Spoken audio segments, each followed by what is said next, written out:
हरियाणा भारत के उत्तरी भाग में स्थित एक राज्य है। यह एक लैंडलॉक राज्य है। इसकी सीमाएं उत्तर में पंजाब और हिमाचल प्रदेश तथा दक्षिण और पश्चिम में राजस्थान से जुड़ी हुई है।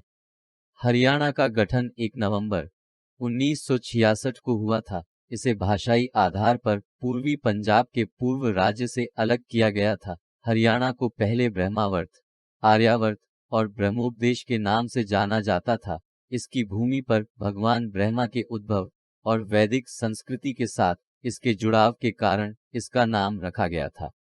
हरियाणा की स्थिति सामरिक रूप से महत्वपूर्ण होने के कारण राजनीतिक, धार्मिक व सामाजिक क्षेत्र में इसका महत्वपूर्ण योगदान है। यहाँ की धरती प्राचीन काल से लेकर आधुनिक काल तक कई महत्वपूर्ण लड़ाइयाँ लड़ी गई है। महाभारत का युद्ध कुरुक्षेत्र में हुआ और भगवान श्री कृष्ण ने गीता का उपदेश भी यहीं पर दिया। महाभारत में नकुल की दिग्विजय और विशेषकर नकुल के रोहतक पर आक्रमण के बारे में काफी विस्तार से दिया गया है। फॉल्स जाते तैमूर में तैमूर के आक्रमण का विवरण दिया गया है।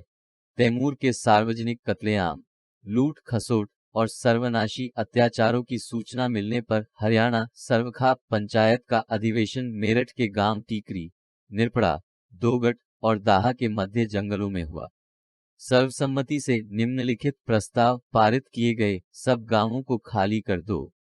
बूढ़े पुरुष, स्त्रियों तथा बालकों को सुरक्षित स्थान पर रखो। प्रत्येक स्वस्थ व्यक्ति सर्वखाप पंचायत की सेना में भर्ती हो जाए। युवतियां भी पुरुषों की भांति शस्त्र उठाएं। दिल्ली से हरिद्वार की ओर बढ़ती हुई तैमूर की सेना का छापामार युद्ध शैली से मुकाबला किया जाए तथा उनके पानी में विष मिला 200-500 घुड़सवार युवक तैमूर की सेना की गतिविधियों को देखें और पता लगाकर पंचायती सेना को सूचना देते रहें।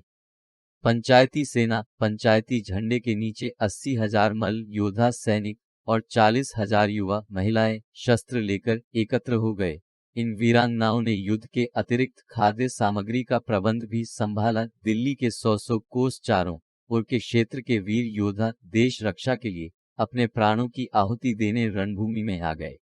महिलाएं वीरांगनाओं की सेनापति चुनी गईं। उनके नाम इस प्रकार हैं: रामप्यारी गुर्जर, हरदेई जाट, देविकौर राजपूत, चंद्रो ब्राह्मण, रामदेई त्यागी पूर्णविराम। इन सब ने देश रक्षा के लिए शत्रु से लड़कर प्राण देने की प्रतिज्ञा की। उप प्रधान सेनापति धूला भंगी वाल्मीकि हरवीर गुलिया जाट चुने गए। धूला भंगी हिसार के हांसी गांव हिसार के निकट का निवासी था। यह महाबलवान, निर्भय योद्धा, गोरीला छापामार युद्ध का महान विजयी धाड़ी बड़ा महान डाकू था, जिसका वजन 53 धड़ी था। उप प्रधान सेनापति चुना जाने पर इसने भाषण दिया कि मैंने अपनी सारी आयु में अनेक धाड़े मारे हैं। आपके सम्मान देने से मेरा खूब उबल उठा है। मैं वीरों के सम्मुख प्रण करता हूँ कि देश की रक्षा के लिए अपना खून बहा दूंगा तथा सर्वखाप के पवित्र झंडे को नीचे नहीं होने दूंगा। मैंने अनेक युद्धों में भाग लिया है तथा इस युद्ध में अपने प्राणों का बलिदान दे दूंगा। यह कहकर उसने अपनी जांघ से खून निकालकर प्रधान सेनापति के चरणों में उसने खून के छींटे दिए। उसने म्यान से बाहर अपनी तलवार निकालकर कहा, यह शत्रु का खून पिएगी और म्यान में नहीं जाएगी। इस वीर योद्धा धूला के भाषण से पंचायती सेना दल में जोश एवं साहस की लहर दौड़ गई और सबने जोर जोर से मातृभूमि के नारे लगाए। इन युद्धों में तैमूर के 2.5 लाख सैनिकों में से हमारे वीर योद्धाओं ने 1,60,000 को मौत के घाट उतार दिया था और तैमूर की आशाओं पर पानी फेर दिया। हमारी पंचायती सेना के वीर एवं वीरांगनाएं 35,000 देश के लिए वीरक्ति को प्राप्त हुए थे। प्रधान सेनापति की वीरक्ति। वीर योद्धा प्रधान सेनापति जोगराज सिंह गुर्जर युद्ध के पश्चात ऋषिकेश के जंगल में स्वर्गवासी हुए थे।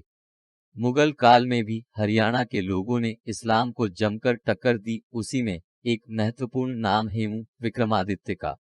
16वीं शताब्दी में दिल्ली की गद्दी पर बैठने वाला आखिरी हिंदू शासक हेमू विक्रमादित्य को भारत का नेपोलियन के नाम से भी जाना जाता है। हेमू का जन्म हरियाणा की रेवाड़ी में हुआ। एक साधारण परिवार का सदस्य होने के बाद भी हेमू ने भारत के इतिहास में असाधारण और शानदार कार्य किए। अपने विचारों और दृष्टिकोणों के माध्यम से उन्होंने अपने देश भारत को एक शक्तिशाली राष्ट्र बनाने के लिए जबरदस्त प्रयास किए। वह एक ऐसे व्यक्ति थे जिन्होंने भारत के भविष्य की नीति को बदलने की पूरी कोशिश की। हेमू ने लगातार 26 युद्धों में विजय प्राप्त की और महान पृथ्वीराज चौहान के बाद वह दिल्ली के सिंहासन पर बैठने वाले प्रथम हिंदू राजा बने। उन्होंने अपने आप को विक्रमादित्य की पदवी दी। उन्होंने अपनी मुद्रा जारी की और वर्षों से चले आ रहे कर को समाप्त कर हिंदू प्रजा को उन्हें शांति और सम्मान दिलाया।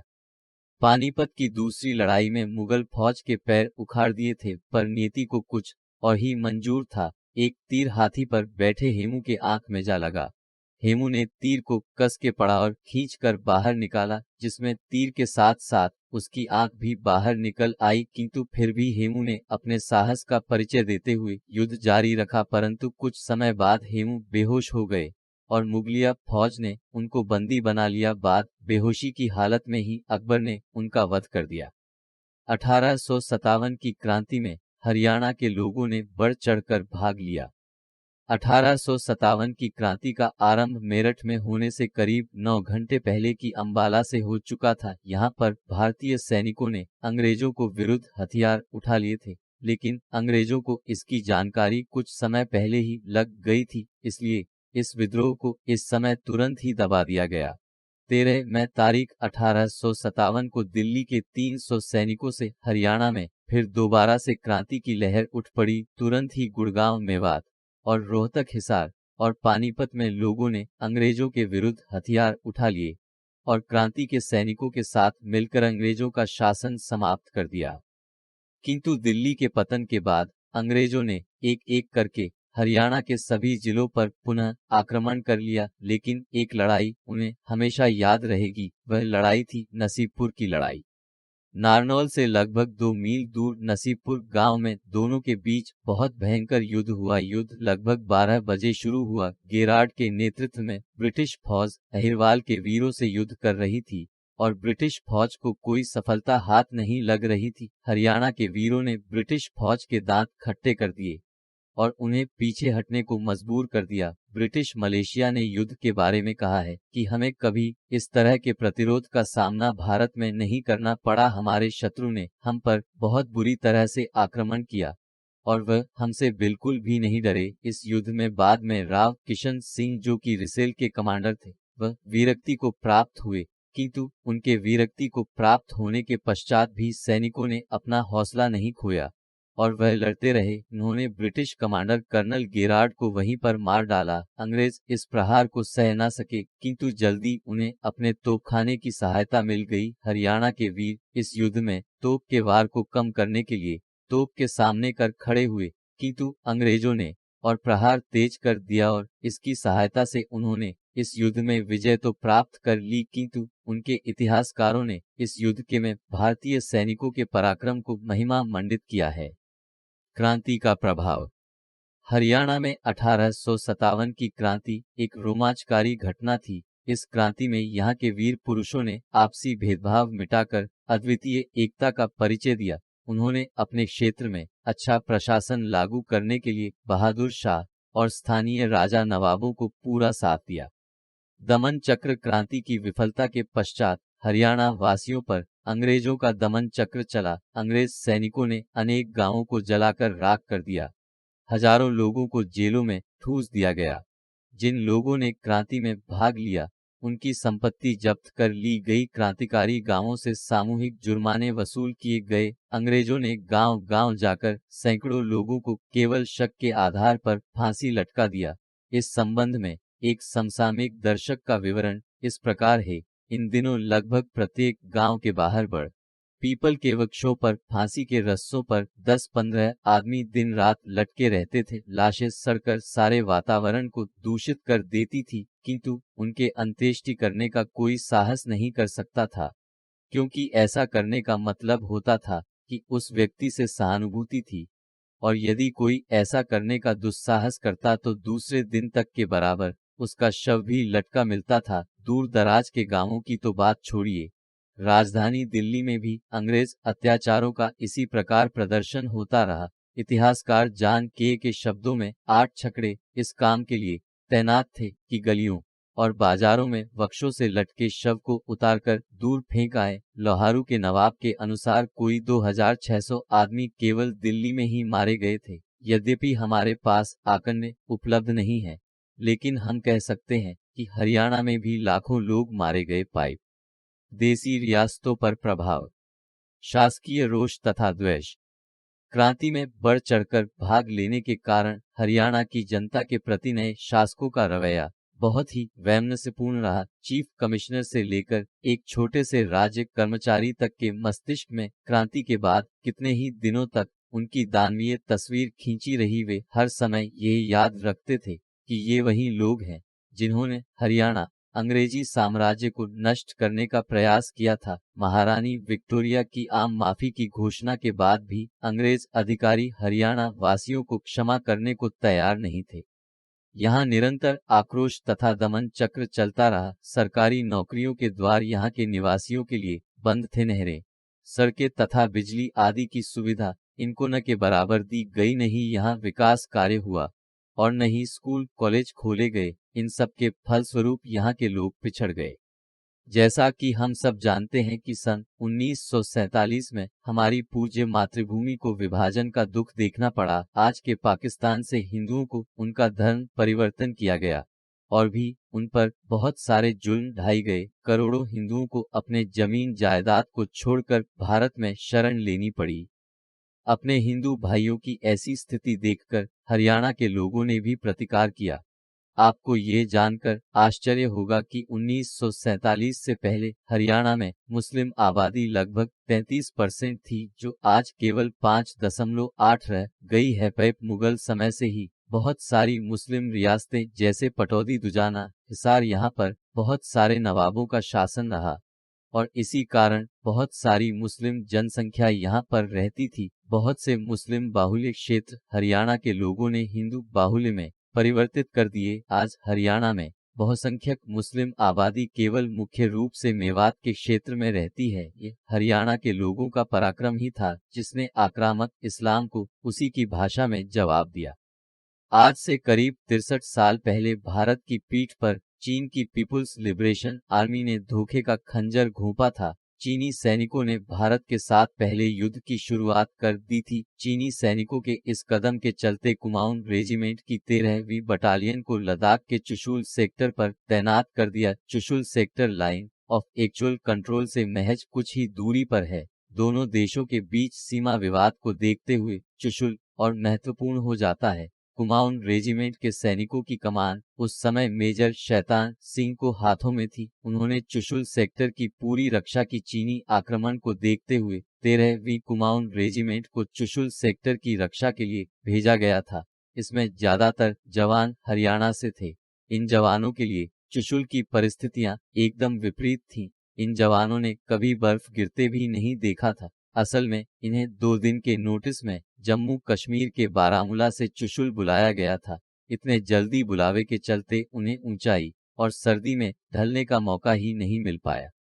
13वीं कुमाऊन रेजिमेंट के जवानों के चुशुल पहुंचने के साथ उधर से भारतीय वायुसेना का विमान हथियार और एमिनेशन के साथ 47 अहिर रेजिमेंट के जवानों को लेकर पहुंचा। नए भर्ती किए गए इन जवानों को सीधे ट्रेनिंग से लाया गया था। इन्हें लद्दाख की बर्फीली ठंड और चलने वाली हवाओं से इनका पाला नहीं पड़ा था। वहां की ठंड ऐसी कि हड्डियां तक गला दे। लेकिन भारत की सेना को इन नए जवानों पर पूरा भरोसा था। इन्हीं के कंधों पर 1962 में रेजांगला की लड़ाई लड़ी जानी थी। मेजर शैतान सिंह की टुकड़ी में 47 जवानों के आने से कुमाऊन रेजिमेंट में संख्या 120 पहुंच गई। 120 जवानों की इस कंपनी को नाम दिया गया था चार्ली। इसके बाद इस कंपनी के जवानों को चुशुल के दक्षिण पूर्व में स्थित रेजांगला के पास छोड़ दिया गया। रेजांगला जमीन से 5000 फीट की ऊंचाई पर स्थित है। हरियाणा के इन जवानों ने वहां के वातावरण में खुद को नहीं ढाला था, लेकिन उन सबका जोश इस कंपकंपाती ठंड पर भारी पड़ रहा था। वहीं दूसरी ओर चीनी सैनिकों को ऐसी परिस्थिति का पूरा अनुभव था। चीन के पास उस समय 1300 से अधिक जवान थे। साल 1962 और 18 नवंबर रेजांगला युद्ध की यही वह तारीख थी जब हमारे जवानों के सामने चीन की चुनौती थी। इस तारीख को जब चार्ली कंपनी का नेतृत्व कर रहे मेजर शैतान सिंह को पता चला कि चीनी सैनिकों ने हमला बोल दिया है, तो उन्होंने अपने सीनियर्स से मदद मांगी। शैतान सिंह ने सीनियर्स से कहा कि वह और सैनिकों का बंदोबस्त करें। सीनियर्स मदद करने में असमर्थ दिखे। यही नहीं, उन्होंने मेजर शैतान सिंह को कहा कि वह अपनी सेना लेकर पीछे हट जाएं। वरिष्ठों को लगता था कि हमारी पहली प्राथमिकता सैनिकों को बचाना है, लेकिन पीछे हटने का मतलब था दुश्मन को पीठ दिखाना। इसके बाद मेजर शैतान सिंह ने अपने सैनिकों के साथ बैठक की। हरियाणा के इन सभी वीर सैनिकों ने भी कहा कि पीछे हटने का तो सवाल ही नहीं उठता, आखिरी दम तक दुश्मनों का सामना करेंगे।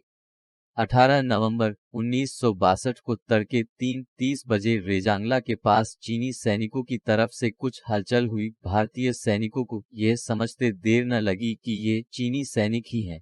मेजर शैतान सिंह ने तुरंत ऑर्डर दिए कि जैसे ही दुश्मन की सेना कार्रवाई शुरू करे, आप लोग भी उस पर टूट पड़े। चीनी सैनिकों की बात करें तो उनके पास अत्याधुनिक हथियार और गोला बारूद थे, वहीं भारतीय सैनिक इतने लैस नहीं थे।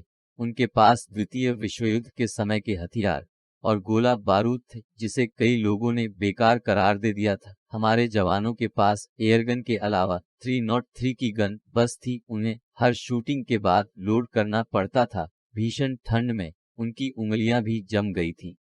भारत के इतिहास में रेजांगला के युद्ध को अब तक की सबसे बड़ा युद्ध कहा जाता है। इसमें लगभग हर जवान ने इस युद्ध में अपना बलिदान दिया था। मेजर शैतान सिंह के नेतृत्व में हर जवान हीरो था। मेजर शैतान सिंह की बात करें तो उन्होंने घायल होने के बावजूद लड़ाई जारी रखी थी। एक तरफ वह लड़ रहे थे तो दूसरी ओर वह जवानों की हौसला अफजाई कर रहे थे। उनके हाथ में चोट लगी थी, लेकिन उन्होंने रस्सी की मदद से एयर गन चलाना जारी रखा। आखिर वह लड़ते लड़ते शहीद हो गए, लेकिन वीरगति को प्राप्त करने से पहले उन 120 जवानों ने चीन के लगभग 1300 शून्य सैनिकों को मौत के घाट उतार दिया था। ये हरियाणा के सैनिकों के वीरता पराक्रम का अनुपम उदाहरण था। वर्ष 1999 में जब भारतीय सेना कारगिल क्षेत्र में -30 डिग्री टेम्परेचर के दौरान कुछ से हट गई थी, तासे पाकिस्तान सेना ने इस क्षेत्र में घुसपैठ की योजना बनाई थी। जिस क्षेत्र में घुसपैठ हुई वह क्षेत्र अत्यंत महत्वपूर्ण क्षेत्र है, जहां से भारत को लेह सहित कई महत्वपूर्ण इलाकों से काटा जा सकता था। 26 जुलाई को भारत ने कारगिल युद्ध में जीत हासिल की थी। कारगिल युद्ध में भारतीय सेना ने पाकिस्तान के 3000 सैनिकों को मार गिराया था। यह युद्ध 18,000 फीट की ऊंचाई पर लड़ा गया था। कारगिल युद्ध में भारत के 527 जवान शहीद हुए और 1363 जवान घायल हुए थे। इनमें 74 हरियाणा के थे। हरियाणा वीर भूमि है, जिसने देश की रक्षा के लिए प्राचीन काल से और आज के आधुनिक युग तक अपने प्राणों की आहुति दी है, हर आक्रांत को जवाब दिया है। इस पुण्य भूमि पर जंग लेने को हम अपना सौभाग्य समझते हैं।